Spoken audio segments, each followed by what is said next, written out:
Okay guys, we're going to get started on our 9.3 limiting reactant notes. We talked a little bit about it the other day when we talked about percent yield, but right now we're going to get into the details of it. Now, why is there a limiting reactant? Basically, what we say is a reactant rarely has exactly the right amount of each reactant. So each reactant is not perfect. So basically we don't put exactly the right amount of each one of the reactants together. So what tends to happen is we usually have some left over. Okay? Now, in a reaction you have two types of reactants. You have the limiting, okay, which the limiting reactants, we call it the limiting because it's the reactant that limits the amount of product that's created. Okay? The limiting reactant is always completely used up. Basically, we can put by this that this is what we don't have enough of. Okay? Our excess reactant is the reactant that's not completely used up. We have a lot more of this. We have more than we need of this. In our lab, the page 816 lab, the limiting reactant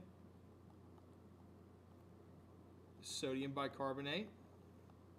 Should be 3.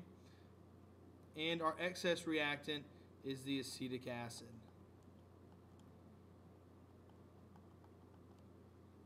Okay? When we add the acetic acid to the sodium bicarbonate, we see that the chemical reaction happens and we create carbon dioxide gas. Whenever that carbon dioxide is done releasing, meaning we don't have any more carbon dioxide, the chemical reaction's over because we didn't have enough sodium bicarbonate. Okay, if we had more sodium bicarbonate, the carbon dioxide would have still been produced. Now, when do we have to find the limiting reactant? Whenever two amounts of the reactants are given in the problem, we'll see this, it'll give us two numbers and they'll both be reactants. When only one amount of the reactants is given in the problem, then the other one is assumed to be in excess. So the problems we worked so far, the other reactant has been in excess. Now, how do we find the limiting reactant? First step is we have to see how much do you have available. We have to find the number of moles of both reactants. Number 2, we have to figure out how much you need of B if you use up all of A. Remember that A and B can be any type of compound. So we convert moles of A to moles of B using the mole ratio. You may start with either one. You can start with B. You can convert B to A or A to B. It doesn't really matter. Okay? And then number 3, we determine whether you have enough of whatever you calculated. Now, if you don't have enough of B, then B is the limiting reactant. If you do have enough of B, then A is the limiting reactant. So we're going to go through a couple examples and I'll point out each step as we go. Now, example number 1. The question says the reaction begins with 2.51 grams of hydrogen fluoride and 4.56 grams of silicon dioxide. The question is, what is the limiting reactant and the excess reactant? So, first thing we have to write down is we have to write down a balanced chemical equation. This equation written out, we have silicon dioxide plus 4 moles of hydrogen fluoride produces silicon tetrafluoride and water, 2 moles of water. Alright, so let's go ahead. Step 1, we need to convert those grams into moles. So step number 1, find the number of moles available of each reactant. So what we do is we start with what we have and we multiply them by their molar mass. Okay, we just added up here the mass of hydrogen and the mass of fluorine. Comes to a total of 20. Now, we'll divide 2.51 by 20 and we get 0.125 moles of hydrogen fluoride.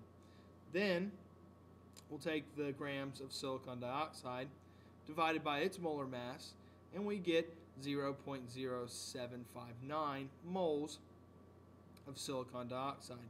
So these numbers right here, these moles, those are what we actually have.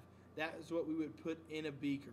So if we measured these two out, put it in a beaker, this is how many moles we would have. Next step, we take and if we use up all of the hydrogen fluoride, how much silicon dioxide will we need to go with it? So what we do is we take the moles of hydrogen fluoride and multiply them by their mole ratios. You may be wondering where we got this ratio from. It came from the chemical equation. And it says for every 4 moles of hydrogen fluoride, we have 1 mole of silicon dioxide. Okay, we see that those units will cancel and we'll be left with moles of silicon dioxide. So we'll have 0.125 divided by 4 and we'll get 0.0313 moles of silicon dioxide. This is how many moles we need. Okay, that means which we have 0.125 moles of hydrogen fluoride, we need exactly 0.0313 moles of silicon dioxide to completely react with it, to make this completely go to both products. So, the question is, do we have enough silicon dioxide? Well, this is what we have available, 0.0759 moles of silicon dioxide, and this is all that's needed. So we see that we have a lot more than what we actually need. This means that the silicon dioxide is in excess. Yes, there will be some left over. So if silicon dioxide is in excess, that means that hydrogen fluoride is the limiting reactant. If we want to see how much of the excess reactant is left over, this is what we would do. Number one is we find out the number of moles of the excess reactant used up in the reaction, and we convert the moles of the limiting reactant to moles of excess reactant using the mole ratio, and then we merely subtract the amounts from the moles you started with. An example of this, we're going to use the same example we've been using. How many grams of silicon dioxide would be left over? So what we do is we find the moles of silicon dioxide used. We did that by taking the 0.125 moles of hydrogen fluoride and multiplied it by the mole ratio. We got 0.031 moles of silicon dioxide. Then we look at what we have. We started with 0.0759. We had the reaction, and we only needed 0.0313 moles. So we subtract the two, and that means we'll have 0.0446 moles of silicon dioxide left over. Okay? If we wanted to convert that to grams, all we would have to do is multiply it by its molar mass, and we would get 2.68 grams of silicon dioxide. So in the reaction, 2.68 grams of silicon dioxide would be left over. We would have that in excess. Now, we can use some of the information, and we can also see how much of the product can be formed. Okay? The first thing we do is start conversions with moles of the limiting reactant. So we would have to find what the limiting reactant was and start with the moles of it. Number two is we convert the moles of the product using the molar ratio, and then to convert to grams if requested using the molar mass. In a problem, what we would see, how many grams of water could be formed. We're using the same reaction. The grams of water is one of the products.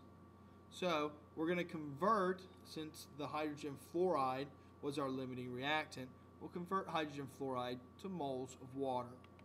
We do that using our mole ratio. We look on the equation, and for every 4 moles of hydrogen fluoride, we have 2 moles of water. So we multiply 0.125 times 2, divide all of that by 4, and we get 0.0625 moles of water. Then we can take those moles of water, if we need to, and multiply it by its molar mass, which would be 18, and we would get 1.13 grams of water.